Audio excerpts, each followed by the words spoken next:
कि लोकसभा इलेक्शन और हमारे 6 विधानसभा चुनाव हिमाचल में है और पूरा इलेक्शन मोड हमारा कांग्रेस पार्टी पूरे इलेक्शन मोड में है।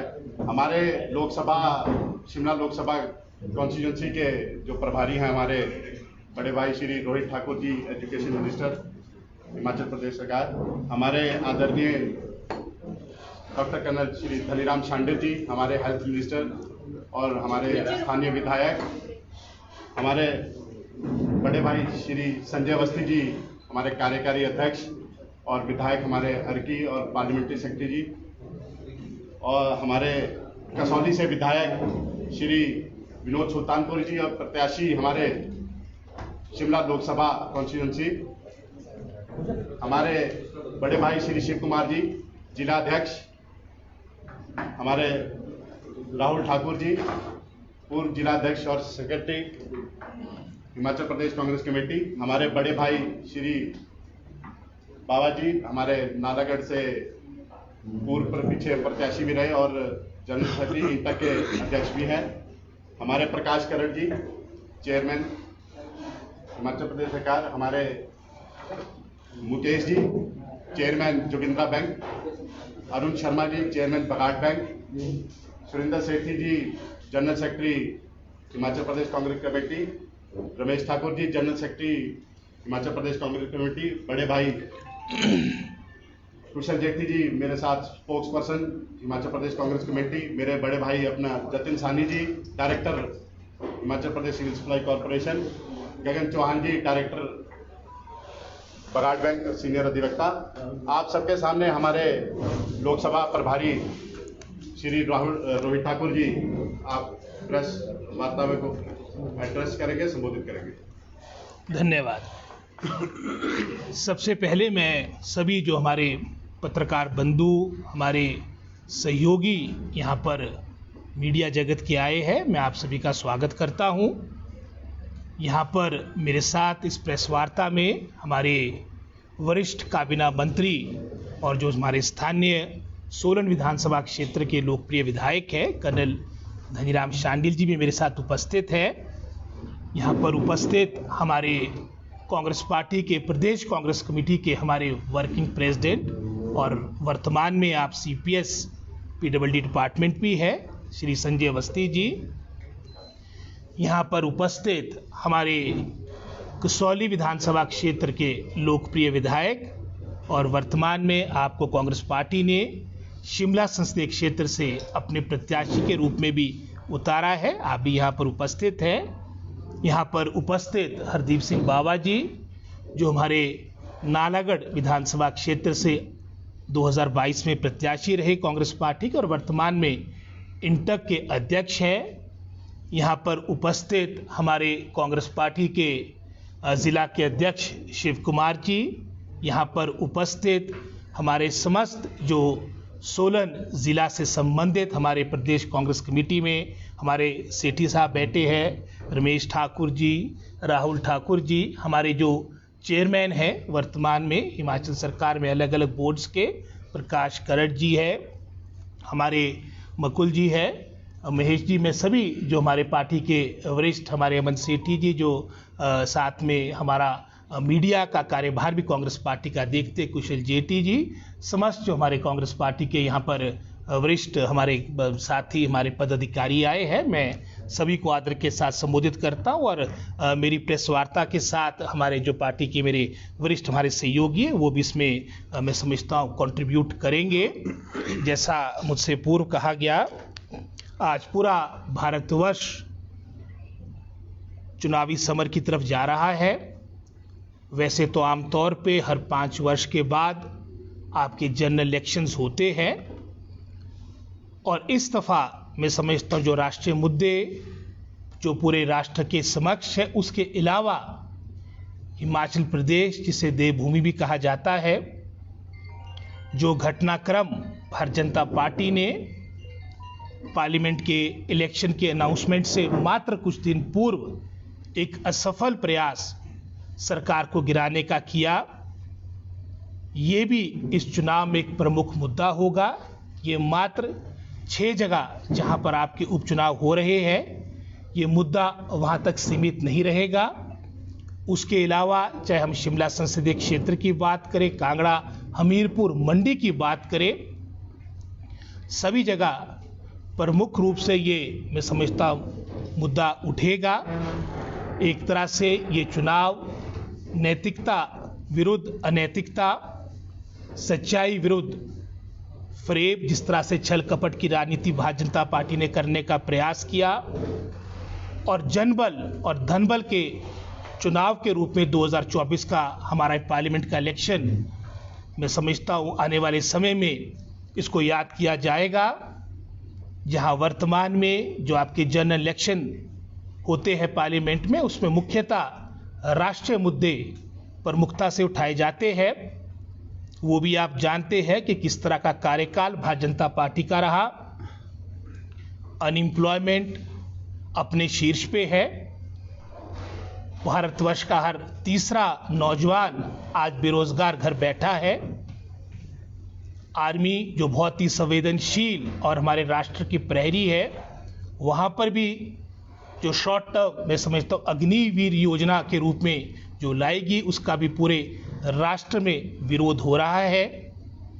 30 लाख से अधिक हमारे भिन्न भिन्न सेंट्रल गवर्नमेंट ऑफिसेज में, कॉरपोरेशंस में, बोर्ड्स में आपके पद खाली पड़े हैं, जिनको भरने का मैं समझता हूँ आश्वासन कांग्रेस पार्टी ने अपने घोषणा पत्र में दिया है। और साथ ही साथ मैं समझता हूँ चाहे वो महंगाई की बात हो, वो भी हर दृष्टिकोण से भाजपा सरकार के कार्यकाल के दौरान बढ़ी है। साथ ही साथ आज चाहे आप किसी भी वर्ग की बात करें, किसान वर्ग की बात करें, क्योंकि हमारे अन्नदाता बहुत ही महत्वता रखते हैं। वर्षों से बीच में क्रम को छोड़कर लगातार भाजपा सरकार के कार्यकाल के दौरान अपने मुद्दों से संबंधित हमारे किसान अन्नदाता मैं समझता हूं वो एक तरह से सरकार के विरुद्ध लामबंद हो चुके हैं। एक भारी असंतोष हर वर्ग में वर्तमान में भाजपा सरकार के कार्यकाल के दौरान इनकी नीतियों के कारण रहा है, और किस तरह से प्रजातंत्र में, जिसमें एक विशेष भूमिका हमारे विपक्ष की होती है, इसको कुचलने का प्रयास किया गया। उसके एक नहीं अनेकों उदाहरण आपको देखने को मिलेंगे। साथ ही साथ जहां मैं केंद्र की बात कर रहा था, हिमाचल प्रदेश की प्रभु जनता जनार्दन के आशीर्वाद से 2022 के अंत में कांग्रेस पार्टी को जनता की सेवा करने का अवसर प्राप्त हुआ। इस एक वर्ष में किस तरह से हमारी केंद्र की सरकार ने हमारे को जो आर्थिक रूप से हमारे कदम रोकने का प्रयास किया, उसके भी एक नहीं अनेकों उदाहरण आपको देखने को मिलेंगे। आप जानते कितनी विपरीत परिस्थितियों में चाहे आर्थिक मोर्चे की बात हो, लगभग कोई 76,000 करोड़ का ऋण हमें विरासत में मिला।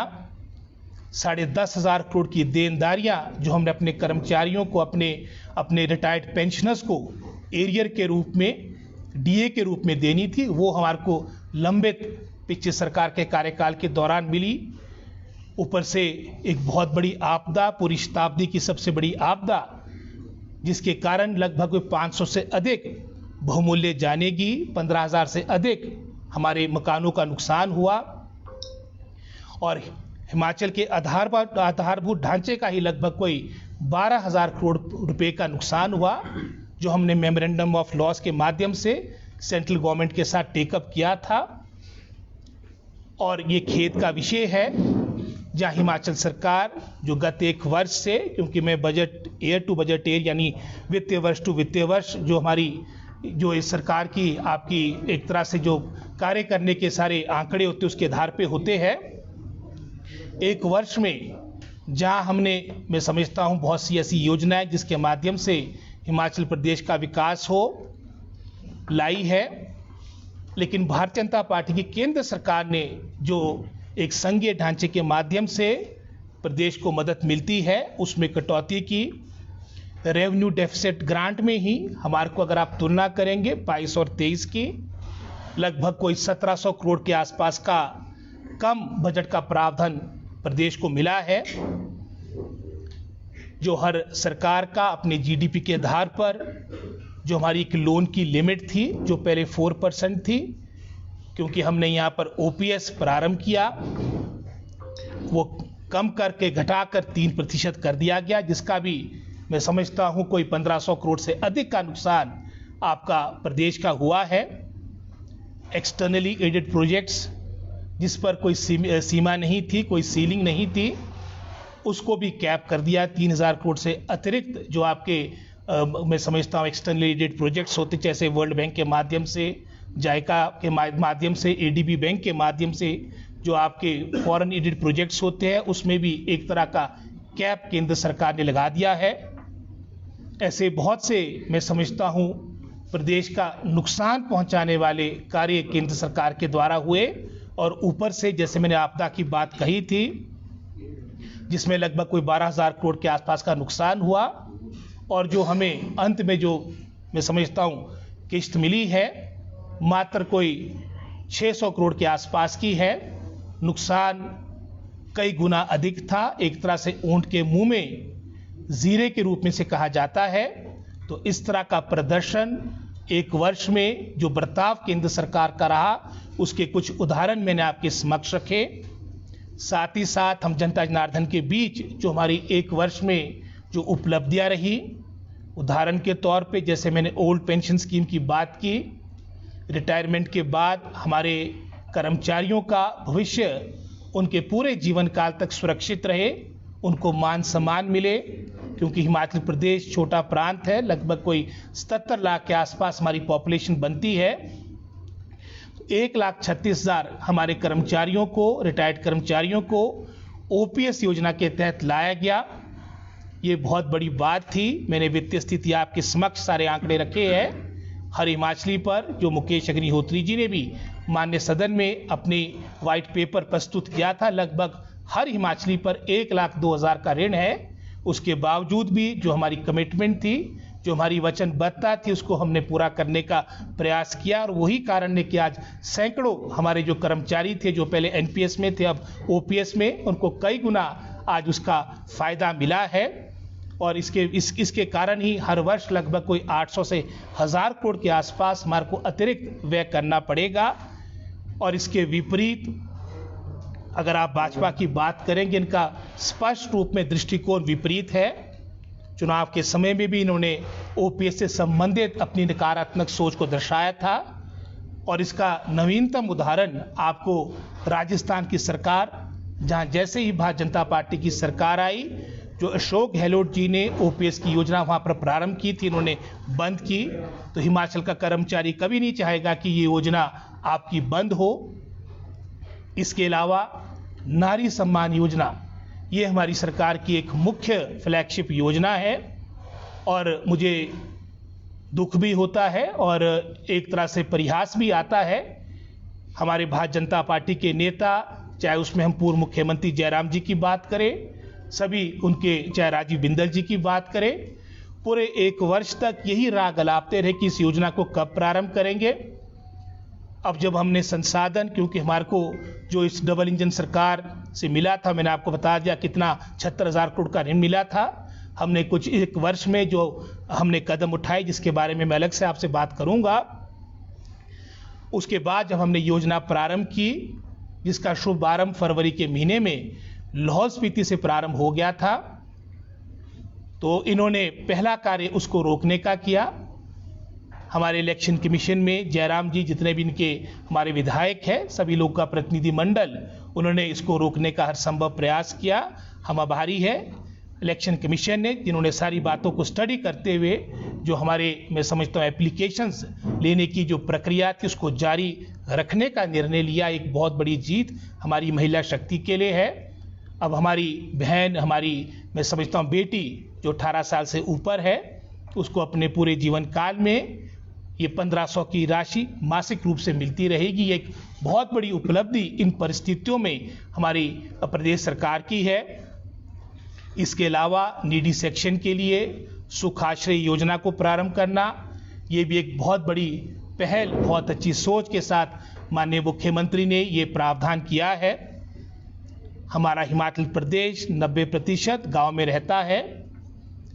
हमारी आर्थिकी ग्रामीण क्षेत्र से जुड़ी है और विशेष रूप से जो वर्तमान का हमारा 24-25 का बजट है वो एक तरह से हमारी रूरल इकोनॉमी को स्ट्रेंथन करने के लिए इसमें बहुत से अहम कदम लिए गए। चाहे उसमें समर्थन मूल्य हमारे दुग्ध उत्पादकों के लिए बढ़ाने की बात थी, जो पहले आपका गाय का दूध प्रति लीटर पहले 37 रुपये था, उसको रिकॉर्ड तोड़ उसमें बढ़ोतरी करते हुए 45 रुपीज़ प्रति लीटर किया गया। भैंस का दूध उसमें भी बढ़ोतरी करते हुए 47 से 55 रुपये किया गया। हमारे गेहूं मक्की जो रुझान एक हमारे मैं समझता हूँ ग्रामीण क्षेत्र में कृषि के प्रति में घटता जा रहा है। आने वाले समय में हमारे युवा कृषि से बिल्कुल ही मैं समझता हूँ कट ना जाए, इस सोच के साथ समर्थन मूल्य प्रथम बार हमारे गेहूं के लिए 40 रुपये प्रति केजी किया गया। हमारी मक्की के लिए प्रति किलो 30 रुपीज़ किया गया, 30 रुपये किया गया। ये भी अपने आप में ऐतिहासिक फैसला था। इसके अलावा अगर मैं सेब हवले क्षेत्र की बात करूंगा, चाहे नींबू प्रजाति फलों की बात करूंगा, चाहे आम की बात करूंगा, उसमें भी रिकॉर्ड तोड़ जो आमतौर पे 50 पैसे की बढ़ोतरी प्रति वर्ष होती थी उसको बढ़ाकर आपका 10.5 से 1.5 रुपये की बढ़ोतरी करके 12 रुपये किया गया। ये एक बहुत बड़ा निर्णय था। हमारे कृषि और बागवानी के उत्पाद वजन के आधार पर बिके, ये निर्णय भी हमारी सरकार ने लिया है। इसके अलावा चाहे मैं समझता हूँ जो हमारे रेवेन्यू डिपार्टमेंट से संबंधित बहुत से हमारे मामले लंबित पड़ते थे, एक विशेष अभियान के तहत पूरे प्रदेश में लोक अदालतें लगाई गई, जिसके माध्यम से लगभग कोई 1,05,000 हमारे म्यूटेशंस हुए, इंतकाल हुए। ऐसे बहुत से कार्य हमारे रेवेन्यू डिपार्टमेंट में हुए। चाहे आप किसी भी विभाग की बात कर लीजिए, मैं अपने विभाग का उदाहरण देना चाहूँगा। बहुत से रिफॉर्म्स शिक्षा विभाग में किए गए और एक वर्ष में ही लगभग कोई 7,000 पदों की स्वीकृति, इसमें काफ़ी हमारी अपॉइंटमेंट्स भी हो चुकी है।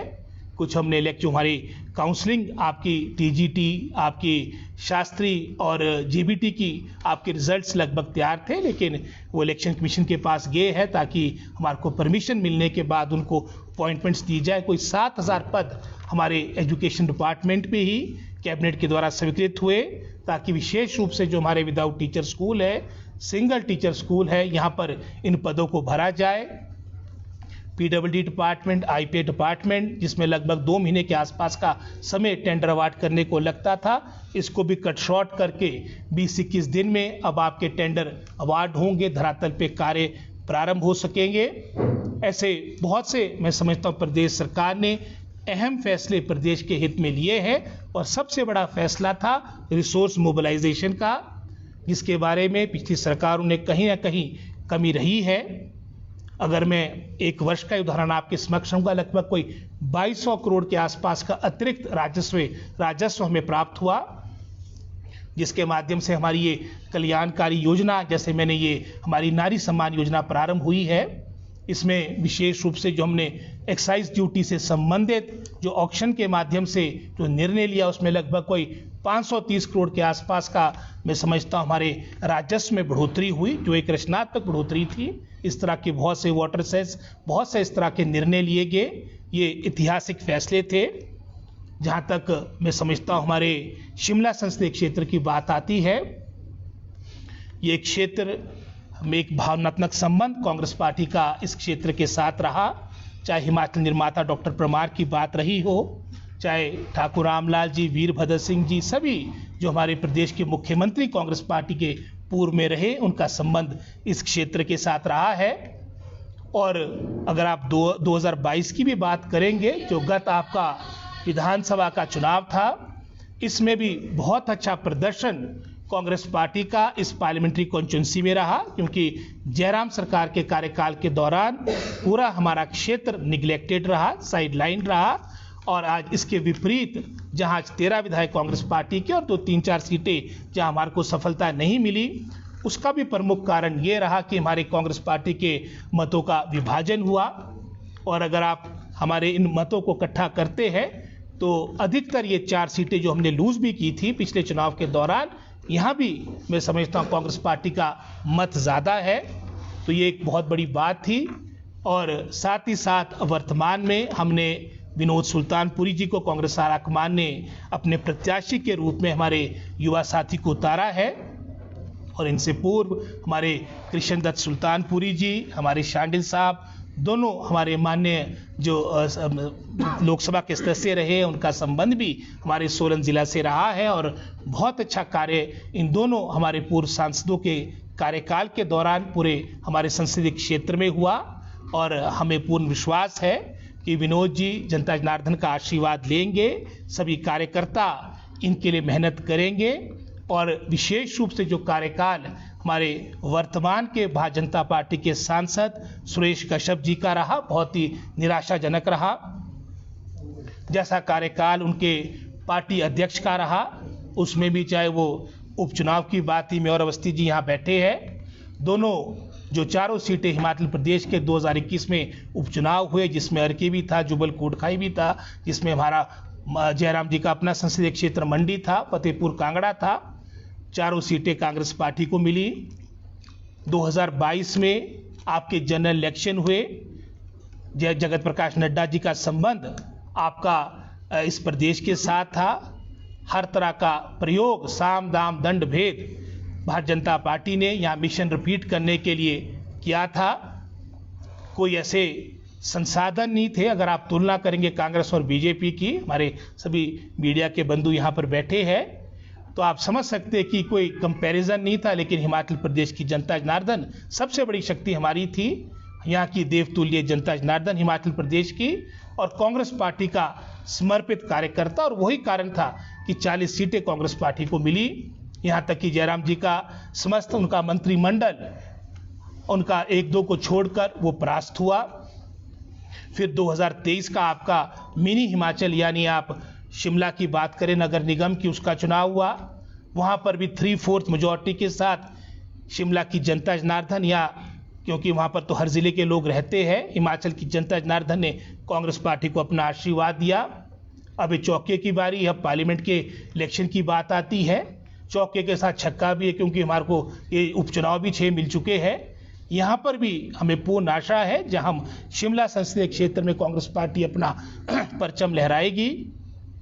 साथ ही साथ ये 6 जगह जहाँ उपचुनाव हो रहे हैं, यहाँ पर भी हिमाचल की प्रबुद्ध जनता जनार्दन टिकाऊ उम्मीदवारों को अपना आशीर्वाद देगी, जिन्होंने अपनी पार्टी के साथ विश्वासघात किया।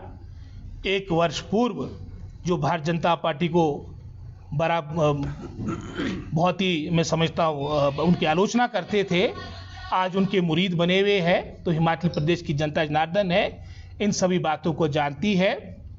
यहाँ पर मैं सुरेश कश्यप जी की बात कर रहा था, उनका कार्यकाल निराशाजनक रहा। हमारे ही चुनाव क्षेत्र में, संसदीय क्षेत्र में लगभग 900 पंचायतें हैं। इन 900 पंचायतों में से 450 पंचायतें ऐसी है जहाँ पर सांसद दीदी का 1 पैसा भी आपकी बजटरी अलॉटमेंट आपके 5 वर्ष में नहीं हुई। ये भी एक मुद्दा रहेगा। हमारे जो यहाँ पर उन्होंने घोषणाएं की थी, जैसे हमारे अगर सोलन की बात हो, यहाँ पर टोमेटो बेस्ड हमारा प्रोसेसिंग यूनिट बने, ये उनकी घोषणा थी, उस पर कोई कार्य नहीं हुआ। उन्होंने, अगर हम सेब बाहुल्य क्षेत्र की बात करेंगे, वहाँ पर ये घोषणा की थी कि हम इंपोर्ट ड्यूटी आपकी सेब पर 3 गुना बढ़ाएंगे। इसके विपरीत आपने 50% से 35% पे आपने इंपोर्ट ड्यूटी लाई है। सेब को स्पेशल कैटेगरी घोषित करने की बात रखी थी, वो आज तक नहीं हुआ।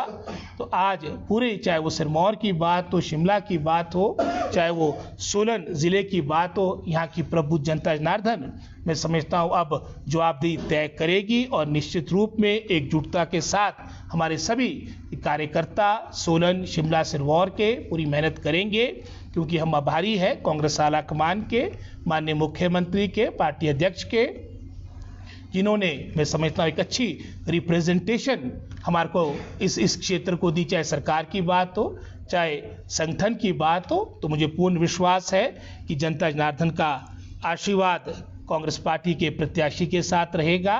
तो और इसी सोच के साथ आज हमारा यहाँ पर जनरल हाउस भी है। मैं आप सबका धन्यवाद व्यक्त करता हूँ। और इसके अलावा यहाँ पर शांडिल साहब है, अवस्थी जी है, विनोद जी है, ये भी अपनी बात रखेंगे। धन्यवाद, आप सबका धन्यवाद। चलो आप बोलो सांसद। नमस्कार मॉर्निंग। सभी प्रतिष्ठित लोगों का नाम रोहित जी ने ले लिए। प्रेस के सभी साथियों का अभिनंदन। थोड़े अंतराल के बाद बात करने का मौका मिला आप लोगों के साथ।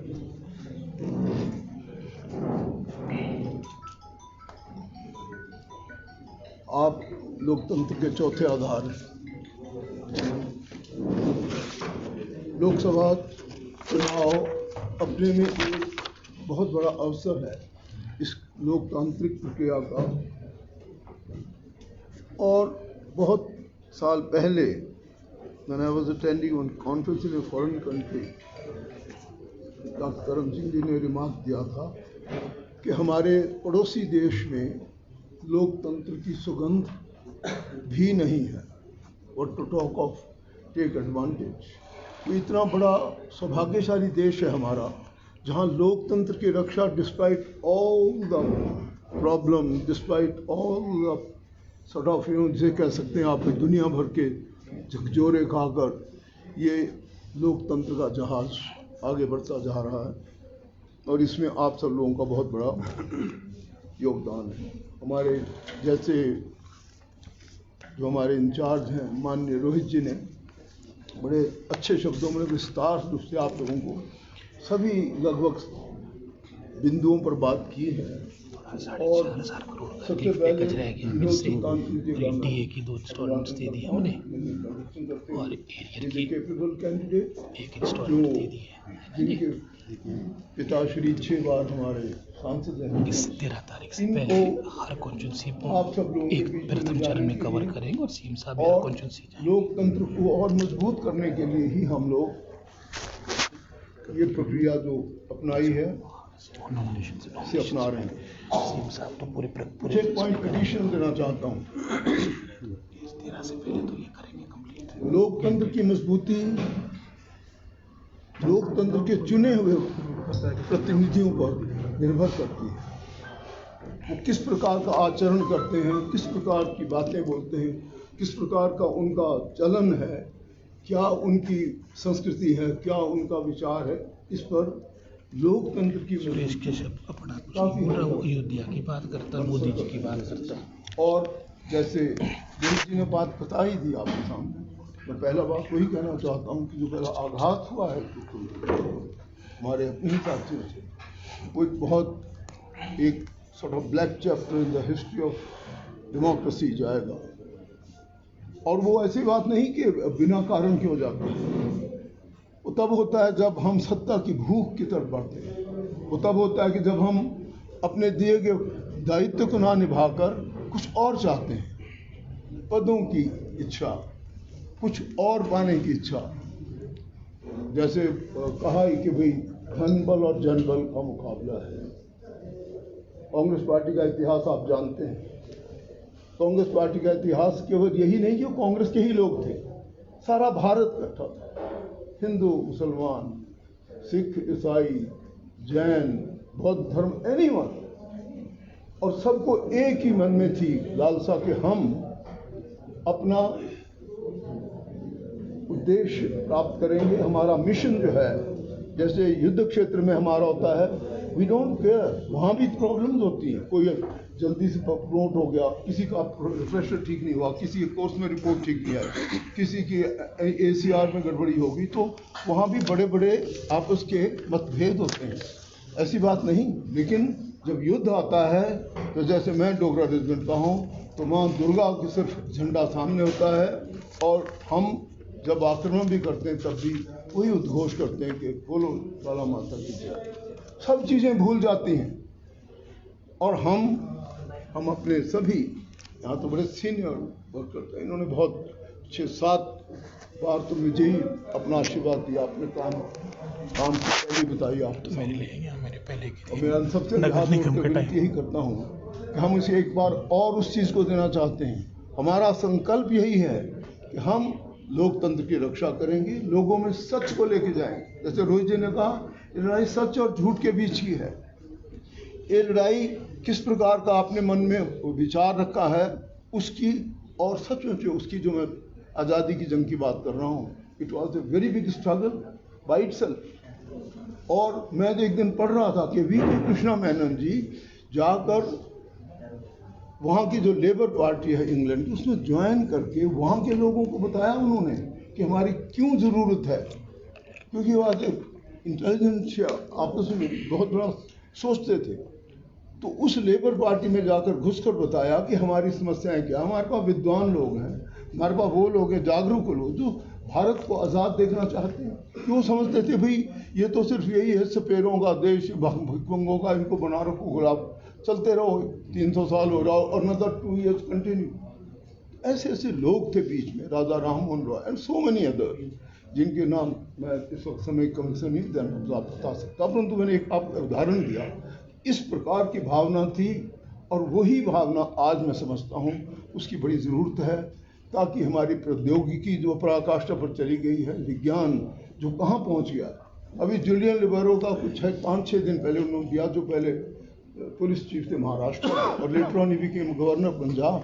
मैं उनका पढ़ रहा था कि मोदी जी मैं एक नॉर्मल सिटीजन के रूप में बोल रहा हूँ, not as a police chief या गवर्नर रहा हूँ या आपको बड़ा भारी, नहीं, एक ऑर्डिनरी आदमी का बोल रहा हूँ।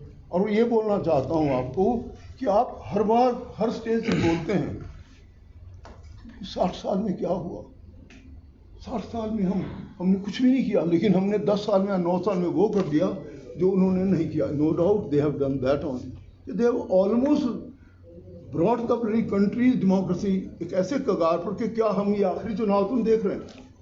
I am very vocal about it because मैं मिलिट्री हिस्ट्री का स्टूडेंट भी रहा हूँ और मैंने 3 वार खुद देखे हैं और मैं समझ सकता हूँ कि कितनी बलिदान देते हैं बच्चे हमारे खासकर जो हमारा प्रदेश है और पूरा देश है फॉर दैट मैटर। लेकिन उसके बावजूद हम अगर राजनीति में जो प्लानिंग बनाते हैं, जो देश को आगे बढ़ाने के लिए धारणा बनाते हैं, जो एक व्यापक रूप में सोचते हैं करना क्या है इस देश को, अगर वो ही इतने गिर जाए, उस स्तर इनका इतना गिर जाए कि सिर्फ जो मर्जी करो कुर्सी पर बैठ जाओ। Well, it is for the public to decide. It's for the public to choose their people. Public जो है लोकतंत्र की सबसे मजबूत कड़ी जो है वो पब्लिक है, जनता है। तो जनता इसका फैसला खुद करेगी। एंड आई एम श्योर आप देखेंगे इस निर्णय में 2024 के ऐतिहासिक चुनाव होने जा रहे हैं, हो रहे हैं। जो पहला जो मैं कुछ देख रहा था, जस्ट वॉचिंग, बहुत सी चीज़ें आपको बता दी, मैं सिर्फ 2-4 बातें बताना चाहता हूँ। माननीय मुख्यमंत्री महोदय ने एक वीर योद्धा की तरह इस त्रासदी में काम किया। उससे पहले हम लोगों ने कोविड को फेस किया और जो जल प्रलय था इसमें बहुत नुकसान हुए, जैसे रोहित जी ने बताया। 12,000 crore is not a small, it's a very big loss. और हमें सचमुच में मोदी जी को minimum he should have given 1,000 crore in recognition के भाई मैं भी हिमाचल से प्यार करता हूँ, if not 4 or 5,000 crore. 1,000 crore तो छोड़ो, जो हमारा बनता उसके लिए भी आज भी हम स्ट्रगल कर रहे हैं कि हमारा जो बनता वो तो दो। उसमें भी वो पता नहीं कौन सा गणित फिट करके कभी ये बोलते हैं कभी कुछ करते हैं। और ठीक कहा इन्होंने कि जो महिलाओं के लिए हमने शुरू की थी राशि, उसमें भी वो इलेक्शन फीस में पहुँच गए। अरे ये तो much prior to the thing, क्योंकि मैं तो स्वयं सोशल जस्टिस आपका सामाजिक न्याय मंत्री भी हूँ। क्योंकि जब पहली बार सुखाशय की बात हुई थी तो बिल जब ड्राफ्ट किया गया, ये हमारा प्रदेश देश का सबसे पहला था जिन्होंने बच्चों के लिए जो बेसहारा बच्चे 4,000 हैं उनसे शुरू किया है। 4,000 रुपये उनको देना अभी हमसे शुरू किया है। और जो महिलाओं के लिए जब 1,500 की बात जिन्होंने बताई वो भी हम लोग, मैं खुद गया उनके साथ। ये दूसरी बात है कि रवि जी 2 दिन बाद ही अपनी टोपी बदल गए और पता नहीं कहाँ चले गए। It's a different story all together. वो भी हमारी लालसा को और हमारे लालच को दिखाता है। हम लोग ने पूरे काम किए हैं। माननीय मुख्यमंत्री ने like a front foot soldier, हर एक मिनिस्टर के यहाँ बैठे हम। जो अवस्थी जी है ये खुद सॉर्ट ऑफ ही गवाही कि किस प्रकार से इन्होंने कितने पर्यटकों को बाहर निकाला जगत सिंह जी के साथ, किस माइनस टेम्परेचर में गए, that itself is a very good example. और क्या होती है वीरता, और क्या होता है नेतृत्व। ऐसे समय पर जब उनको ज़रूरत थी तो कांग्रेस ने कब नहीं दिया एग्जाम्पल। कब से लेके अब तक हम ज़्यादा वोकल नहीं होते, या हमारे पास ज़्यादा स्पोक्स पर्सन झूठ बोलने वाले नहीं होते, तो इनके पास होते हैं, that I know, and they are telling all lies. ये मत समझो कि हमेशा ही झूठ चलता रहेगा। तो ऐसी बहुत सी चीज़ें हैं। मैं तो 2-3 चीज़ें आपको और भी बताना चाहता हूँ। ये तो जो आदर्श संस्था बना है, ये सॉर्ट ऑफ आपका जो सुखाश्रय, मैं तो खुद इसकी रिकॉर्नेसेंस करके आया, पूरा दिन लगाया, और मुझे याद आया बोलपुर, जहाँ जब मैं 4th प्रीलिम में सीनियर एडमिनिस्ट्रेटिव ऑफिसर था, तो आई हैड गॉन कि क्या है व्हाट इज शांति निकेतन, जहाँ श्रीमती इंदिरा गांधी जी ने भी शिक्षा प्राप्त की। लगभग उसी का रूप लुथान है, जो इस नदी, व्यास नदी के ऊपर एक तरफ कर्णनदान है, दूसरी तरफ ज्वाला जी। ये उसी प्रकार की जगह बनेगी, और जहाँ 400 रहने वालों के लिए, बालक बालिकाओं के लिए एक बहुत अच्छा संस्थान बनेगा।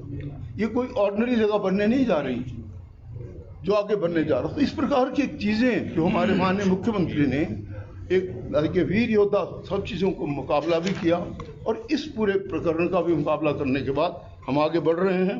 मैं 1-2 चीज़ें आपको अपने विभाग की बता देना चाहता हूँ। हमारा आदर्श स्वास्थ्य संस्थान लगभग आधे में पहुँच चुका है, जहाँ पे 6 स्पेशलिस्ट होते हैं, medical, surgery and so many other, anaesthesia and what not होंगे। हमारे लगभग 200 डॉक्टर अगले 6 या 7 महीनों में तैनात होंगे, नो डाउट हो रहे हैं। हमारी बहुत सी और चीज़ें हैं, जैसे लगभग 2200 नर्सिंग ऑफिसर्स आएंगे, ताकि हमारा सोलन जो मल्टीप्लिसिटी हॉस्पिटल है वो भी धीरे धीरे बनता है, और अवश्य अगले 18 महीनों में एक अच्छा अस्पताल बनेगा। तो हमें कुछ ज़्यादा इसके लिए एडवर्टीजमेंट करने की जरूरत नहीं होती। हम ज़मीन पर काम करना चाहते हैं। मैं चाहता हूं कि हमारा स्वास्थ्य का जो ढांचा है वो पूरे भारत में एक आदर्श हो, जिसमें ऐसी अच्छी सफाई हो, ऐसी अच्छी व्यवस्था हो, जिसे आप सचमुच में पहचान न सको कि हॉस्पिटल है या कोई ऐसी जगह। जैसे जब चेयरपर्सन थी श्रीमती विद्या स्टोक जी, हमको ऑस्ट्रेलिया में ले गए, she was the chairperson of hockey, और हमें ले गए। जब 1 घंटे बैठे, उसके बाद कहते भाऊ मैं आपको कहाँ लाई, ये कैंसर हॉस्पिटल है। We could not recognise. वो ये बताना चाहती थी इतनी सफाई होनी चाहिए हॉस्पिटल में, इतनी शांति होनी चाहिए जहाँ पे ऐसी व्यवस्था हो। तो हम लोग कोई इसके लिए नहीं करते कि ज़रा सा हॉस्पिटल बना दिया, ज़रा सा अपना दफ्तर बना दिया, कहाँ से पता नहीं पैसे दूर दूर से ला कर, और दुनिया भर में उसकी चर्चाएँ करते रहते हैं। ऐसा नहीं है। कांग्रेस का अपना इतिहास है, कांग्रेस की अपनी कार्यशैली है, और वही काम हम करेंगे। और बस मैं तकरीबन इतनी बातें आपको बता देना चाहता हूँ। अब हमारे पास अपने हमारे जो वर्किंग, मैं I wanted to keep the protocol कि ये वर्किंग प्रेसिडेंट है, तो भाई तो पार्टी में इनका स्थान हमारे से ऊपर है, फिर प्रेसिडेंट का है, पर इसलिए इनको मैं अब चाहता हूँ कि अपनी बात रखें। बहुत बहुत धन्यवाद। आप सभी को मेरा प्रणाम। सभी बातों पे चर्चा हो चुकी है, लेकिन कुछ एक बातें मैं ज़रूर साझा करना चाहूँगा। नैतिकता खो चुकी भारतीय जनता पार्टी आज फिर से एक बार जनता की अदालत में पहुंची है, और ये जो लोकसभा का चुनाव होने जा रहा है, इसमें किन मुद्दों पे और किन मुद्दों का आधार बनाकर वो चुनाव लड़ रहे हैं, ये आपके समक्ष उनके कैंडिडेट द्वारा क्या प्रचार का माध्यम बनाया जा रहा है, क्या उपलब्धियां अपनी वो गिना रहे हैं, ये अभी तक तो सामने ही नहीं आया। लेकिन अपने शीर्षस्थ नेतृत्व के नाम पर वो चुनाव लड़ रहे हैं।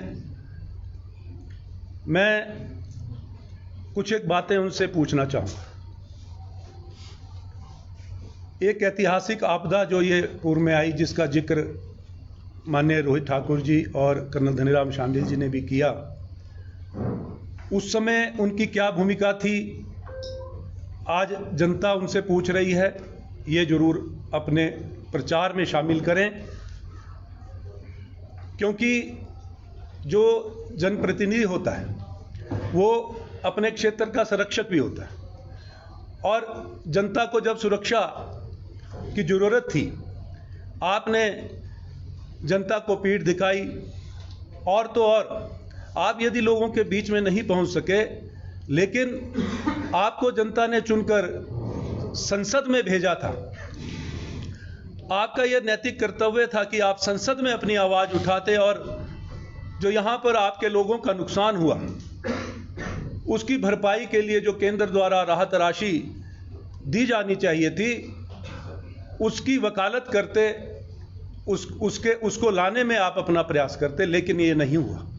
आज इस बात को आप अपने प्रचार में जरूर शामिल करें कि क्या कारण थे, आप चुप रहे। अपनी चुप्पी का कारण जो है अपने प्रचार में आप जरूर शामिल करें, ये मैं एक बात कहना चाहूँगा। दूसरी बात, मैं स्थानीय मुद्दों पे बात करूँगा।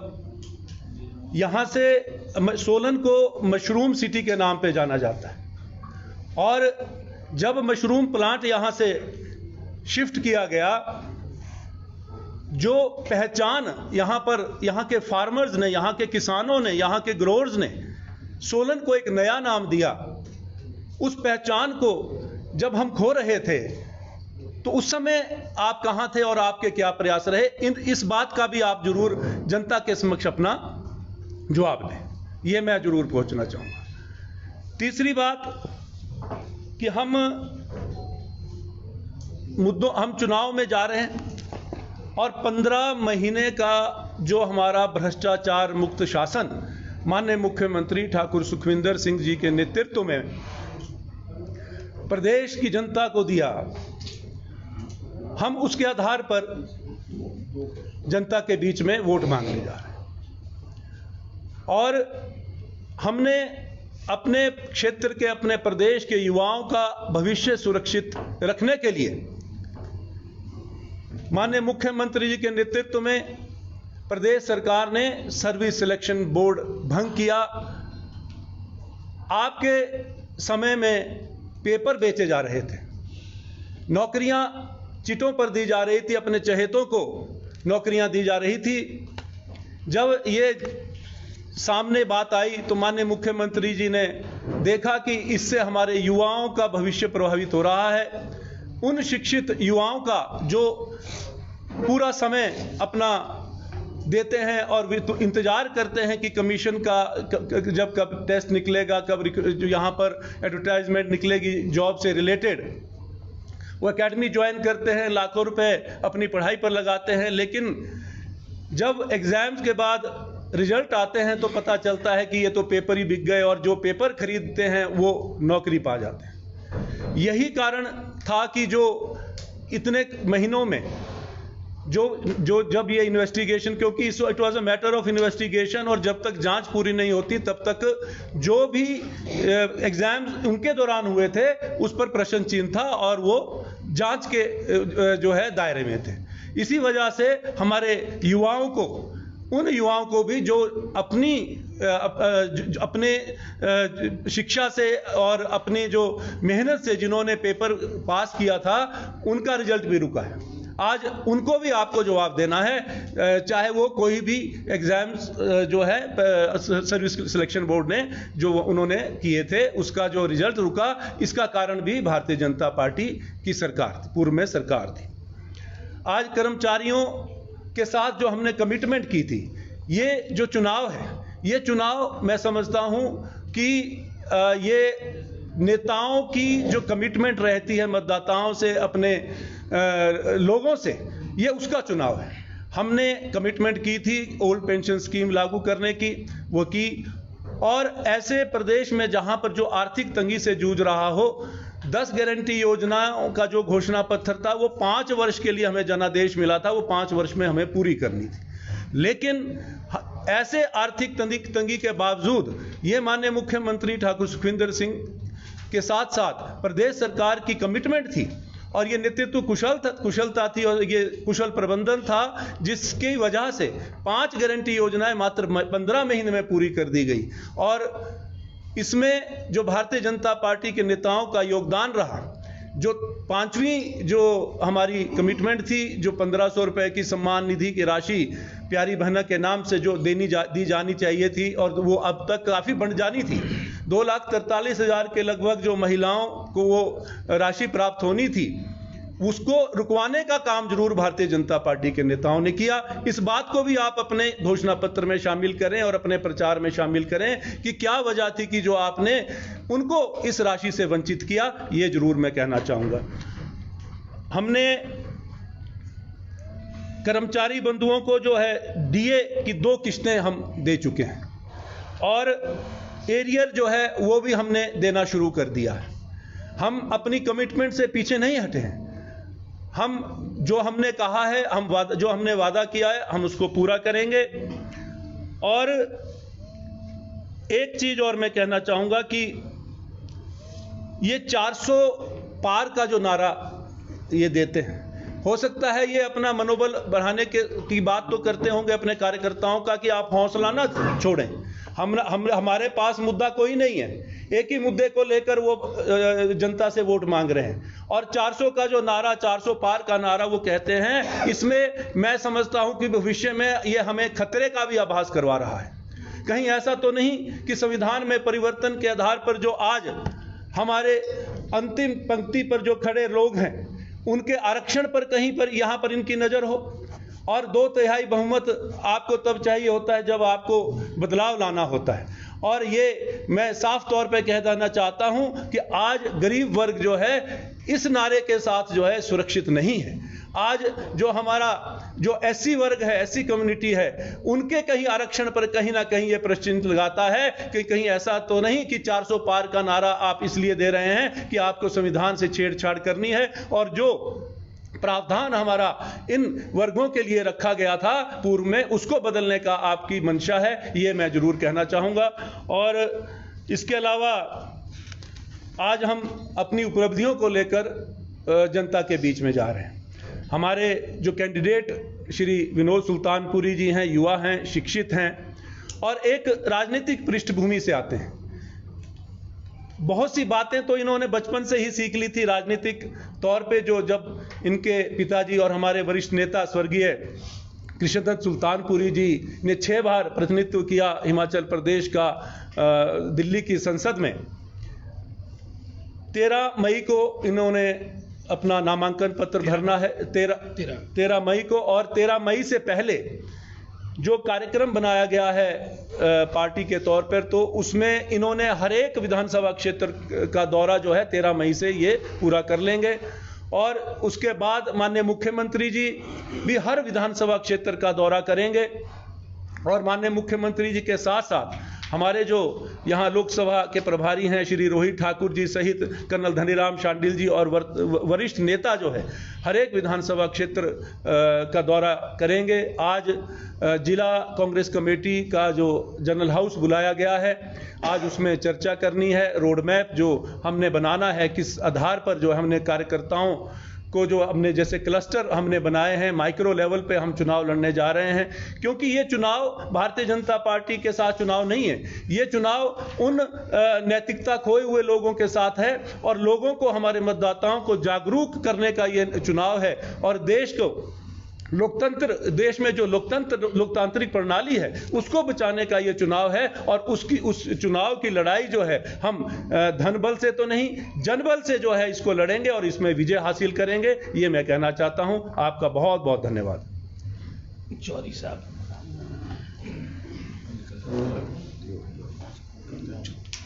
आप सभी को नमस्कार। हमारे पीठासीन जो हमारे सभी वरिष्ठ नेतागण हैं, मैं शिमला पार्लियामेंट के हमारे कैंडिडेट बधाई देता हूँ कि उनको पार्टी ने एक बहुत बड़ा मौका दिया, विधायक बने। और इसी दौरान उनको टिकट जो है, जो सबसे महत्वपूर्ण सीट है हिमाचल प्रदेश की, शिमला पार्लियामेंट्री, उससे इनको टिकट मिला। और इनके टिकट मिलने के बाद पूरे 17 कॉन्स्टिट्यूंसीज में कार्यकर्ताओं में बहुत जोश है, क्योंकि मैं ऐसे क्षेत्र से आता हूँ जहाँ पूरे वर्ल्ड के लोग रहते हैं। और अभी पीछे जब डिजास्टर आया, डिजास्टर में जो मौजूदा सांसद हैं जिनको भी टिकट मिला है, वो तीसरी बार चुनाव लड़ने जा रहे हैं। तो मेरा प्रश्न उनसे है कि जब वो मौजूदा सांसद पहली बार बने, उस समय से लेके आज तक का दूसरा टेन्योर उनका ख़त्म हुआ, उसमें वो अपना रिपोर्ट कार्ड जो है वो चुनाव, विधानसभा चुनाव क्षेत्र वाइज जारी करें। हर विधानसभा के लोग उनसे जानना चाहते हैं कि उन्होंने अपने सांसद निधि का कितना कितना पैसा किस किस क्षेत्र में बांटा है। अगर मैं अपने क्षेत्र की बात करूं तो मुझे नहीं लगता कि किसी भी पंचायत को उन्होंने अपना सांसद निधि का पैसा दिया हो। माननीय कर्नल धनीराम शांडिल जी ने इस लोकसभा का प्रतिनिधित्व किया, विनोद सुल्तानपुर जी के पिताजी स्वर्गीय केडी सुल्तानपुर जी ने किया, लेकिन ये अपने समय में समय पे सभी विधानसभा क्षेत्रों का दौरा करते थे और अपनी सांसद निधि को इक्वली उन पंचायत में बांटते थे जिससे उनकी डेवलपमेंट होती थी। जब हम लोगों को लोग विधायक बनाते हैं, सांसद बनाते हैं, तो उसका मतलब ये नहीं है कि हम किस पार्टी से संबंध रखते हैं, हम सांसद बन गए और दिल्ली में जाके और शिमला में जाके बैठ गए और दोबारा 5 साल के बाद चुनाव लड़ने के लिए वोट मांगने जाएं। तो ये रिपोर्ट कार्ड के बिना मुझे नहीं लगता कि ये नैया पार होगी। अभी जब डिजास्टर आया उस समय माननीय सांसद साहब ने मेरे क्षेत्र का भी दौरा किया। हमारे माननीय मंत्री जी धनीराम शांडिल जी, नेगी साहब और अनुज सिंह जी ने भी दौरा किया। और मेरा साई क्षेत्र में लगभग 4 गांव ध्वस्त हो गए, बिल्कुल ही जैसे गर्क होने के समान जो गांव गिर गए। तो उनमें जब वो मिले, मैं भी गया घर घर। हमने प्रदेश सरकार के साथ साथ मैंने अपनी जेब से भी लोगों को 10-10 हज़ार रुपये, जिन लोगों के मकान गिरे उनको दिए, पशुओं के लिए तूड़ी भेजी, रहने का प्रबंध हमने वैकल्पिक किया। और प्रदेश सरकार से हम सभी विधायकों ने बात करी माननीय मुख्यमंत्री से कि 1,30,000 में मकान के लिए पैसा नाकाफ़ी है, जिसके लिए उन्होंने सभी विधायकों की बात सुनते हुए कहा कि मैं 1 हफ्ते के अंदर नया मैनिफेस्टो में चेंज करके नया जो है वो उसका ऐलान करूंगा। उसके लिए 7 लाख की राशि की घोषणा माननीय मुख्यमंत्री जी ने की। केवल घोषणा नहीं की, उसकी पहली किस्त 3 लाख के रूप में पूरे प्रदेश में जिनके घर गिरे थे उनको जारी भी की। और पहले होता था कि जिन लोगों के पास ज़मीन नहीं है, भूमिहीन लोग हैं, केवल उनको भूमि मिलती थी मकान बनाने के लिए। लेकिन मैं धन्यवाद करना चाहूँगा प्रदेश सरकार का, माननीय मुख्यमंत्री जी का, जिन्होंने कहा कि जिन लोगों के डिजास्टर में घर गए हैं उनको 3-3 विस्वा भूमि जो है वो तुरंत प्रभाव से दी जा रही है और उसकी फाइल्स बन के लगभग तैयार हो गई हैं। और आचार संहिता के कारण वो काम रुका है, उसे भी अलॉटमेंट जो है वो जैसे ही चुनाव खत्म होता है तो विद इन मंथ जो है हम उनको करके देंगे। और माननीय जो पूर्व सांसद साहब हैं सुरेश कश्यप जी, जब वो मुझे एक दिन मेरी मुलाकात उनसे हुई, मैंने उनसे पूछा कि मेरे क्षेत्र का बुरा हाल है, लगभग सभी ग्रामीण रोड जो है वो ध्वस्त हो गए हैं, इवन मुख्य रोड हमारे गिर गए थे, तो उसके लिए आप कुछ संसद से पैसा दीजिए। तो उन्होंने 1 फुटी कौडी भी दून विधानसभा क्षेत्र में, ना जिला सोलन में, किसी भी पार्लियामेंट हलके में डिजास्टर के समय नहीं दी। और लोग आज सवाल कर रहे हैं कि माननीय संसद जी को आने दो, हम उनका स्वागत अच्छे से करेंगे, क्योंकि उन्होंने जब बुरे वक्त में हमारा साथ नहीं दिया तो अब वो क्या करने आ रहे हैं। अभी पिछले दिनों पूर्व विधायक जी के साथ उन्होंने मेरे यहाँ कुछ मीटिंग्स की, तो मैं देख रहा था कि लोग कितने, किसी में 8 लोग हैं, किसी में 10 लोग हैं। उससे लगता है कि उनकी हालत जो है होने वाली है, तो वो तो समय बताएगा। लेकिन मेरे उनसे कुछ सवाल हैं। जब हमारी सरकार पीछे 2012 से 17 में थी, हमारा एक मुख्य मार्ग है बरूटीवाला सपाठू सोलन तक, उससे कनेक्टिविटी के लिए उसे नेशनल हाईवे हमने डिक्लेयर करवाया था।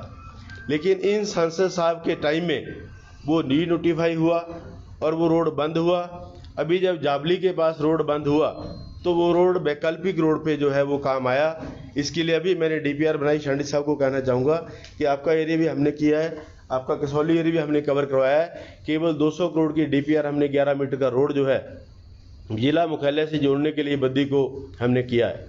तो तीसरा मेरा सवाल है कि बद्दी से 100 करोड़ रुपये की डेली जीएसटी की आमदन प्रदेश सरकार और भारत सरकार को है, जिसमें आधा शेयर 50 करोड़ केंद्र सरकार को जाता है, 50 करोड़ हमें आता है। मैं पूछना चाहता हूं कि बद्दी एक टापू बन गया, मेरे सभी पुल ध्वस्त हो गए, नेशनल हाईवे का काम जो है वो बड़े सुस्त स्तर पे लगा हुआ है। सांसद साहब ने कभी जाके मीटिंग नहीं करी कि भी इस काम को तेजी देने के लिए मैं उसमें अपना योगदान दूं। और रोड्स की दशा, जो नेशनल हाईवे थे उनकी दशा आपके सामने है। और जो केंद्र से पैसा आना था, केंद्र की जो योजनाएं थी वो योजनाएं ठप पड़ी हैं। मेरे यहाँ एक सेंटर लगा है पानी साफ करने का, 65 करोड़ का। माननीय हमारे जो केंद्रीय मंत्री हैं आनंद शर्मा जी, उनके समय में मेरे पूज्य पिताजी वो पैसा लाए थे, उसकी दशा खराब है। और वहाँ पे स्मेल का आलम है, लोग बड़े परेशान हैं और पूरे वर्ल्ड के लोग वहाँ से हैं। और मैं पूछना चाहता हूँ सांसद साहब से कि जिस इम्पोर्टेंट एरिया से इतना बड़ा रेवेन्यू जनरेट होकर केंद्र को भी जाता है, कि वहाँ की जनता के लिए आपने क्या किया। मेरा जो पहाड़ी एरिया है, वहाँ के रोड्स, वहाँ की जो सड़कें थी, उनकी दयनीय दशा हुई। लेकिन सांसद साहब ने एक पैसा भी अपनी ना तो सांसद निधि से और ना ही केंद्र सरकार से। और बीजेपी के जो तीनों सांसद हैं, तीनों सांसदों ने कभी भी चेष्टा नहीं की कि वो माननीय प्रधानमंत्री जी से मिले, अपने प्रदेश की स्थिति बनाएं। हालांकि हमारी एकमात्र सांसद माननीय प्रतिभा सिंह जी, जो हमारी प्रदेश अध्यक्ष भी हैं, वो 3-4 बार माननीय पीएम साहब से मिली और उन्होंने प्रदेश के हितों की बात करी, प्रदेश को बजट देने की बात करी, प्रदेश को स्पेशल पैकेज देने की बात की, प्रदेश को जो है वो डिजास्टर राज्य घोषित करने की बात की। लेकिन किसी भी मुद्दे पे ना तो इन तीनों सांसदों ने बात की, ना ही बीजेपी के किसी और लीडर ने बात की। तो आज जो है वो वक्त है चुनाव का। चुनाव में जब कोई भी आदमी दोबारा रिपीट करके जाता है, उससे लोग रिपोर्ट कार्ड मांगेंगे और मांगते हैं और मांगेंगे। तो मेरा मानना है कि माननीय विनोद सुल्तानपुरी जी बहुत भारी मतों से शिमला संसदीय क्षेत्र से जीत हासिल करने वाले हैं। और इनके पूज्य पिताजी ने बहुत काम लोगों को किया है, उनकी याद लोगों को आने लगी है। जब वो मेंबर पार्लियामेंट थे, माननीय वीरभद्र सिंह जी के साथ उनके ताल्लुकात थे और केंद्र में बहुत पैठ रखते थे। और भाई सुल्तानपुरी जी ने केंद्र में भी काम किया है, अभी अपने पिताजी के साथ काम किया है और यूथ से एनएसए होते हुए इस मुकाम तक पहुँचे हैं। और बहुत ही काबिल जो है वो हमारे कैंडिडेट हैं और पढ़े लिखे हैं और ये नब्ज़ जानते हैं लोगों की, गांव के रहने वाले हैं। और मेरा तो पड़ोसी क्षेत्र है, जब अभी विधायक बने तो काफ़ी सपोर्ट हमने उस समय भी इनको किया। और अभी मेरी चुनौती है कि हम अपने क्षेत्र से इनको लीड दिलाएंगे। और हमारे सभी नेताओं ने जो है पूरी कमर कसी हुई है कि इस बार सुरेश जी को पूरी धूल चटा के हमने भेजना है। ये लड़ाई जो है मुद्दों की है और एक लोकतांत्रिक सरकार को जो अस्थिर करने की कोशिश जो है नाकाम कोशिश हुई है, उस पर भी लोग जो है इसका जवाब मांग रहे हैं कि वो बताएं कि जब बहुमत से सरकार बनी हुई है उसको गिरवाने की क्या थी।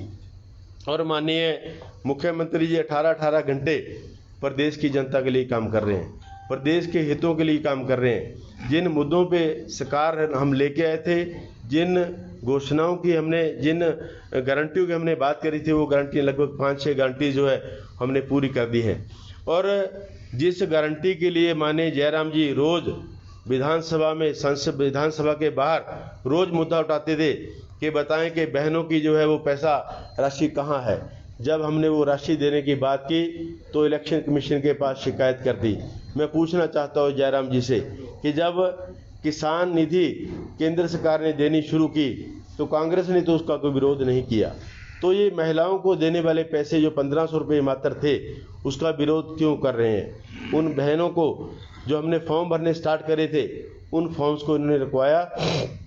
और मैं धन्यवाद करता हूँ माननीय मुख्यमंत्री जी का, हमारे रेवेन्यू मिनिस्टर का, जिन्होंने ये मुद्दा लेके इलेक्शन कमीशन के पास गए कि ये हमारी ऑन गोइंग स्कीम है, इसे ना रोका जाए। और इलेक्शन कमीशन ने वो कैप हटा के हमें कहा है कि आप जो है फॉर्म भर सकते हैं। अब हमारी जो हमारी बहनें हैं, उनके लिए 1 अप्रैल से जो हमारा पिछला भी उनकी किस्त होगी, वो भी जैसे ही चुनाव होगा उसके बाद उनके खाते में डलेगी और वो फॉर्म भरने की प्रक्रिया बदस्तूर रहेगी। माननीय मुख्यमंत्री जी की सोच है कि प्रदेश को आने वाले समय में प्रदेश को हमने आत्मनिर्भर बनाना है। उन संसाधनों को जिनका दोहन जो है पिछली बीजेपी सरकार नहीं कर पाई, बैकडोर से जो है वो काम करते रहे। जैसे एक्साइज की अगर बात करूं, ठेकों की नीलामी जो है इस बार 40 करोड़ की बढ़ोतरी से हुई, लेकिन पिछली सरकार में केवल 10% इन्हांसमेंट लेके जो है उनका रिन्यूअल जो है बीजेपी करती रही। तो ये सवाल जनता के सामने, जनता इसकी बात करेगी। तो हर समय वो नंगपना दिखाते थे, लेकिन सुक्खू जी ने कभी नहीं कहा। उन्होंने कहा कि हम अपने संसाधनों को लेके जो है उनको सशक्त करेंगे, प्रदेश को आत्मनिर्भर बनाएंगे। और टूरिज़्म में हम लोग काम कर रहे हैं, कांगड़ा को टूरिज़्म राजधानी हमने घोषित किया। और बहुत सारी ऐसी योजनाएं जो है जो आने वाले समय में युवाओं के लिए और रोज़गार के लिए हम लोग काम कर रहे हैं। 20,000 युवाओं को प्रदेश सरकार ने 1 वर्ष में जो है वो रोज़गार दिया है। और जो गैर सरकारी संस्थान हैं उनमें भी दिन रात जो है लगभग, मैं अगर बात करूं बद्दी की, तो लगभग 500-700 लोगों को हमने अपने क्षेत्र में रोज़गार दिलाया है। और मैं हमेशा नौजवान साथियों की लड़ाई लड़ता हूं। बेरोजगार नौजवानों के लिए रोज़गार देने के लिए माननीय धनीराम शांडिल जी लेबर मिनिस्टर थे, तो मैंने इनसे कई बार चर्चा करी कि जो हमारा 70% का उद्योगों में नौजवान साथियों को रोज़गार देने का मामला है, तो उसको सख्ती से लागू किया जाए ताकि हमारे हिमाचली नौजवान साथियों को उसमें रोज़गार मिले। बहुत सारे मुद्दों पे हमारे जो वक्ता हैं, हमारे सीनियर लीडर्स हैं, इन्होंने बात कर ली है। तो आप लोगों ने इतने अच्छे से हम सभी की ये पीसी को सुना और इसको प्रदेश सरकार की जनता के सामने लेके जाएंगे। आप सभी का धन्यवाद। जय हिंद, जय भारत। अभी लास्ट है हमारे विनोद जी, तुम्हारे दूल्हा है, सभी बड़ा जरूरी है।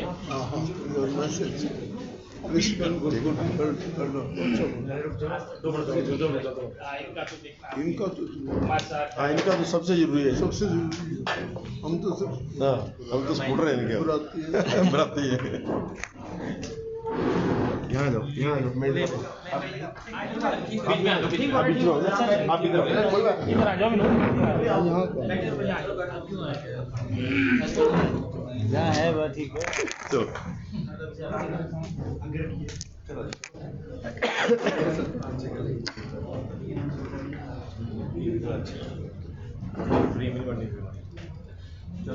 कंफर्टेबल जी, नाम लेने की जरूरत नहीं है।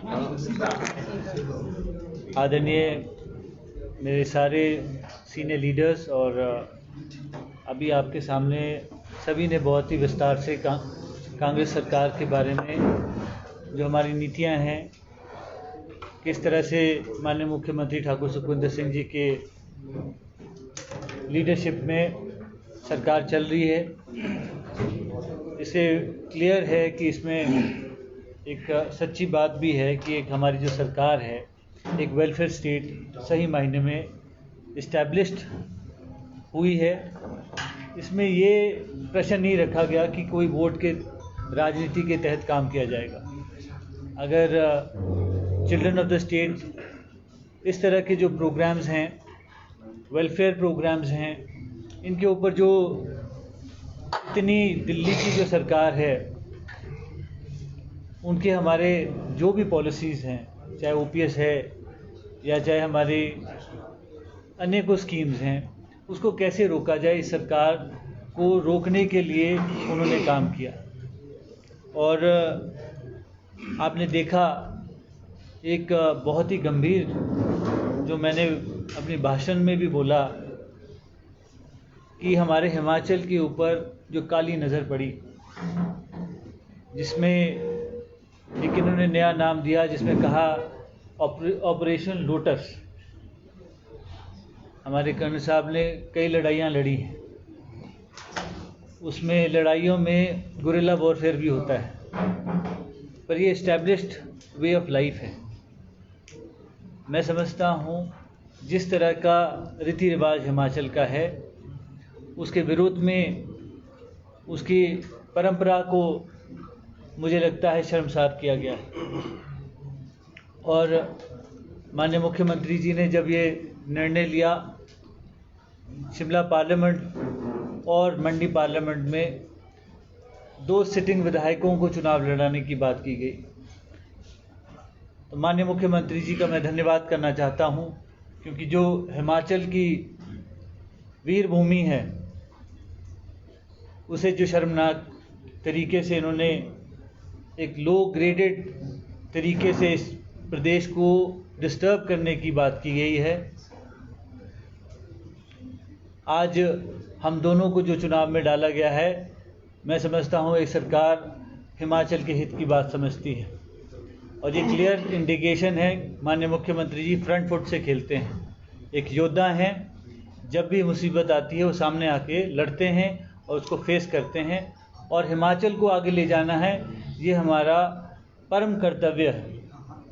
जहाँ हमारी बात रिप्रेजेंटेशन की आई है, एक सांसद, एक विधायक जब अपनी सीट जीतता है, चाहे वो पार्लियामेंट में जाए चाहे वो विधानसभा में जाए, लोगों की बातों को बिना उनके बोले भी, क्योंकि उनका एक दिल का कनेक्शन होता है कि किसी को समस्या आई है और उसका समाधान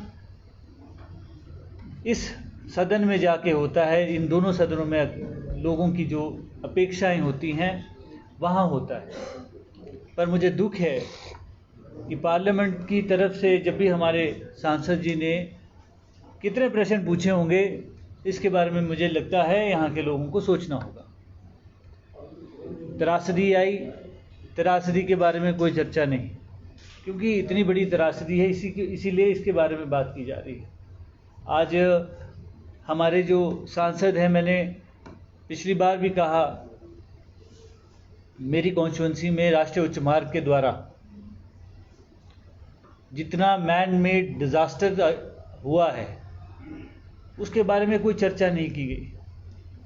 जब हमने एज ए रिप्रेजेंटेटिव विधायक होने के नाते जब मैंने ये बात हमारी विधानसभा में रखी, तो जब मुझे जवाब आया तो एनएच के जो लोग थे उन्होंने ये कहा कि इसमें कोई भी डीपीआर का प्रावधान नहीं किया गया। और धर्मपुर में आप लोगों को सभी को मालूम होगा, क्योंकि हम सोलन के निवासी भी हैं, 5 लोग सड़क पे चल रहे थे और उनके ऊपर एक गाड़ी ने उन 5 को रौंद दिया। मुझे याद है उस दिन जब ये एक्सीडेंट हुआ, हमारे बच्चों, वो जो यंग बच्चे थे 19 से लगभग 23 से 26 साल के लड़के थे, वो उनका पोस्टमार्टम करवा के गोरखपुर तक भेजा गया। मैं आपको ये बताना चाहता हूँ कि इतना बड़ा डिज़ास्टर हुआ, उसके बारे में भी उन्होंने कोई जिक्र नहीं किया। क्या नितिन गडकरी जी तो बहुत अच्छे हैं, मुझे लगता है बहुत प्रोग्रेसिव हैं, कोई भी पार्टी का उनके सामने कोई बात रखता, मुझे लगता है उसके ऊपर वो समाधान देते। अनफॉर्चुनेट है कि हमारी सांसद जी ने इसके बारे में जिक्र तक करना समझा कि ये नहीं करना है मुझे, या बात ही नहीं करनी। हम इलेक्टेड होने के बाद क्या काम करते हैं, ये बहुत मुख्य एक प्रश्न है।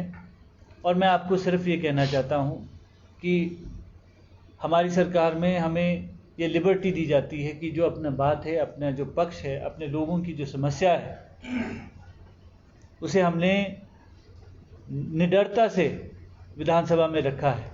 और आज माननीय मुख्यमंत्री जी ने, हमारे अध्यक्षा प्रतिभा सिंह जी ने और हमारे डिप्टी चीफ मिनिस्टर साहब मुकेश अग्निहोत्री जी ने जो जिम्मा हमें दिया है, मैं शिमला पार्लियामेंट के सभी हमारे जो वोटर्स हैं और हमारे यहाँ के प्रबुद्ध जनता है का धन्यवाद भी करना चाहता हूँ।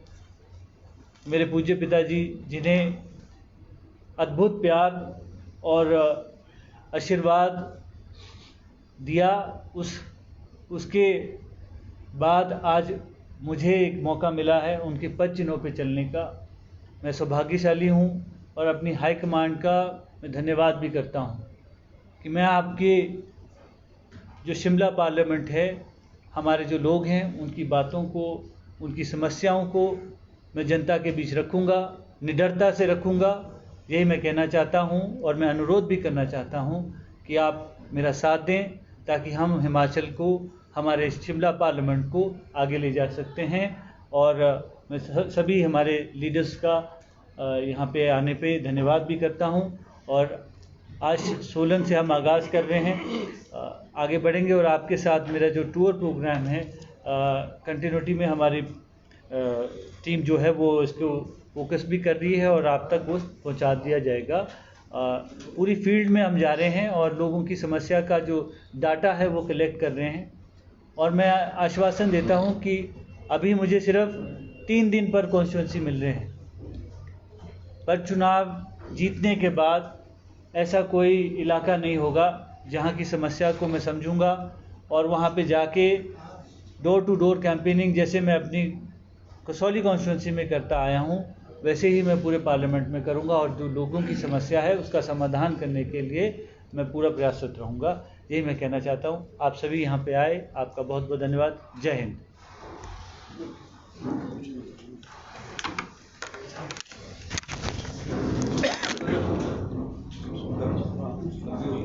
मेरा सवाल है आपके डिपार्टमेंट से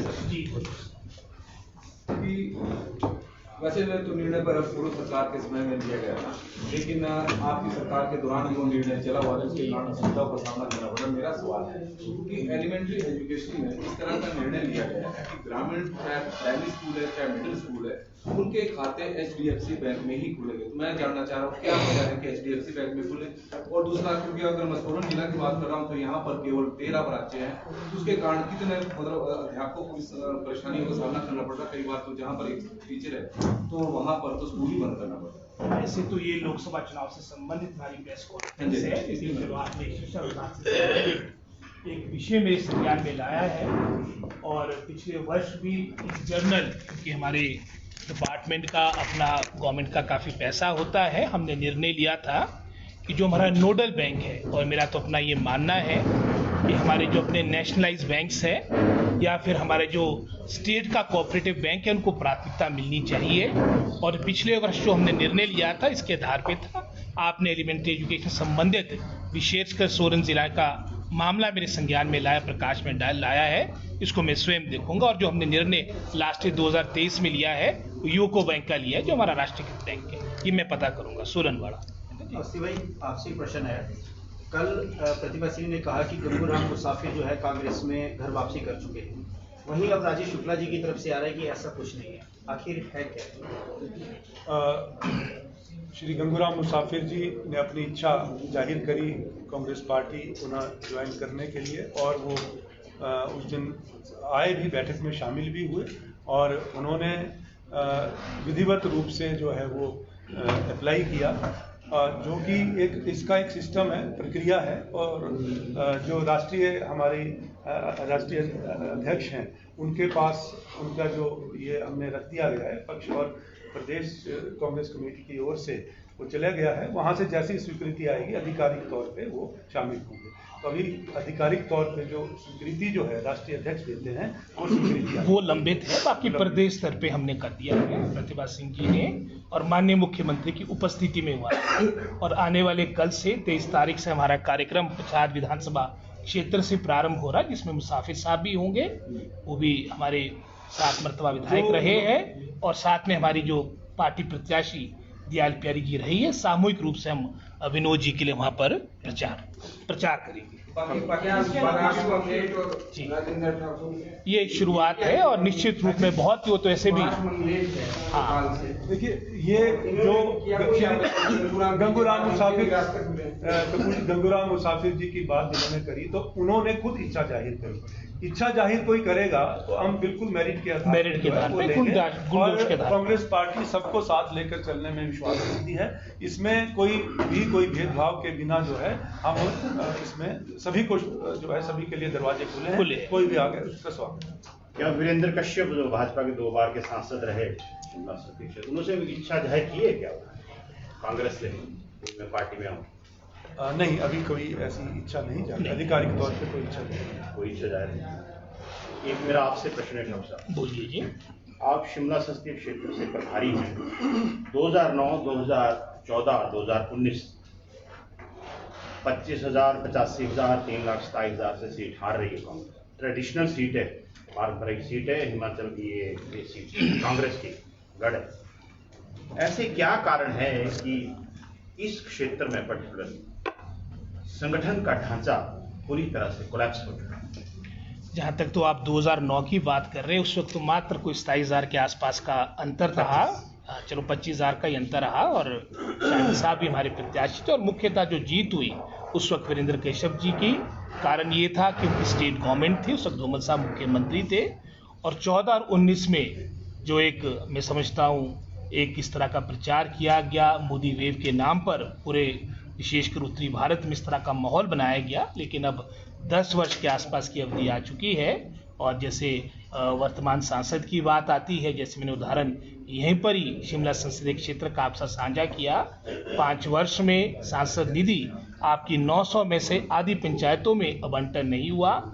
और चलो राशि तो दूर की बात रही, दर्शन भी मेरे को लगता है, जहाँ तक तो शिमला डिस्ट्रिक्ट की बात आती है, ये स्थिति मेरे को लगता है सिरमौर की है, सोलन की है, दर्शन भी उनके दुर्लभ रहे हैं। आज अकाउंटेबिलिटी का समय है, जवाबदेही का समय है और निश्चित रूप से हिमाचल प्रदेश की जागरूक जनता जनार्दन, शिमला संसदीय क्षेत्र की हमारी जागरूक जनता जनार्दन इस बात का जवाब 2024 में अवश्य देगी। सर, यदि हम बात करें कि उत्तर सरकार की आदि के कैबिनेट शिमला संसदीय क्षेत्र से ही है और संगठन में भी आपके बड़े होते हैं शिमला संसदीय क्षेत्र को रिप्रेजेंट करते हैं, तो क्या वजह रही है कि अभी तक शिमला संसदीय क्षेत्र में कांग्रेस अपना प्रचार भी शुरू नहीं कर पाई है और भाजपा जिसके केवल 3 ही विधायक है वो प्रचार में आपसे आगे नहीं जुड़ी? आप जानते हैं कि जहाँ तक तो शिमला संसदीय क्षेत्र की बात है, हमारा अभियान प्रारंभ हो चुका है और आज हमारा जनरल हाउस यहाँ पर सोलन में है और इसके उपरांत जैसा अभी अवस्थी जी ने भी कहा, हमारे लगभग 13 तारीख को नॉमिनेशन विनोद सुल्तानपुरी जी का है। उससे पहले प्रथम चरण में 17 के 17 विधानसभा क्षेत्रों में हमारे कैंडिडेट की उपस्थिति होगी। बाकी उसके उपरांत माननीय मुख्यमंत्री और भी जो हमारे राष्ट्र के नेता हैं वो भी आएंगे और ये चुनाव मैं आपको बताना चाहूँगा ये सबसे महत्वपूर्ण, ये हमारे कार्यकर्ताओं का चुनाव है। हमारे ही विधानसभा क्षेत्र की अगर आप बात करें, मैं पार्लियामेंट की बात कर रहा हूँ, हमारे पार्लियामेंट में अगर आप यहाँ की बात करेंगे 900 पंचायतें हैं, 2000 पोलिंग बूथ है। किसी भी कैंडिडेट के लिए संभव नहीं कि हर जगह जाएंगे और जैसा विनोद जी ने कहा है जितना इनके पास समय है 2 या 3 दिन ये हर विधानसभा क्षेत्र में जाएंगे और जनता जनार्दन के आशीर्वाद से इनको जीत मिलने के बाद पूरे अपने संसदीय क्षेत्र में हर पंचायत में जाएंगे, जिसका सबसे बड़ा अनुसरण हमारे पूर्व के सांसद धनीराम शांडिल जी का है। हर विधानसभा क्षेत्र में हर पंचायत तक आज तक इनको याद किया जाता है, सुल्तानपुरी जी को याद किया जाता है और हमारे भाजपा के सांसद की उपस्थिति नामात्र नदारद रही है। अच्छा, सिरमौर में जो है आरटी का जो मामला है उसके लिए कांग्रेस को दोषी ठहराया जा रहा है कि कांग्रेस ने उस मुद्दे को डिले किया है। कपूर साहब, अगर ऐसी बात होती तो आपके 2022 के चुनाव में जब चरम पे ये मुद्दा था उस वक्त भी आप जानते हैं कि 3 सीटें कांग्रेस पार्टी को मिली। हर तरह का प्रयास किया गया। अमित शाह जी जो नंबर 2 आपके केंद्रीय मंत्री है, विशेष रूप से हमारे इंडस्ट्री मिनिस्टर हमारे डिप्टी स्पीकर को वहां पर हराने के लिए विशेष रूप से आए थे, लेकिन उसके बावजूद भी सिरमौर हमारे हिमाचल निर्माता डॉक्टर यशवंत सिंह परमार की कर्मभूमि है, उनका जिला है। 3 सीटें हमारे को आई और जो 4थी सीट हमने पछात की हारी है वो मत विभाजन के कारण हारी है। अगर आप ये जो कांग्रेस पार्टी के कैंडिडेट और जो हमारे मुसाफिर साहब खड़े हुए थे, लगभग कोई 32,000 के आसपास वोट उनको पड़ा, ये स्थिति पौंटा की थी। वहाँ पर भी हमारे एक मनीष ठाकुर जी खड़े हो गए, जिसके कारण कोई 6-7 हज़ार वोट वहाँ पर भी नुकसान हुआ है। ये पूरा हमारा क्षेत्र कांग्रेस पार्टी का गढ़ है और जो पीछे कमियां रही, जैसे भाई साहब ने कहा 14 की और 19 की, ये सारी जो कमियां हैं हम 24 में अवश्य पूरी करेंगे। आप सबका धन्यवाद। आप सब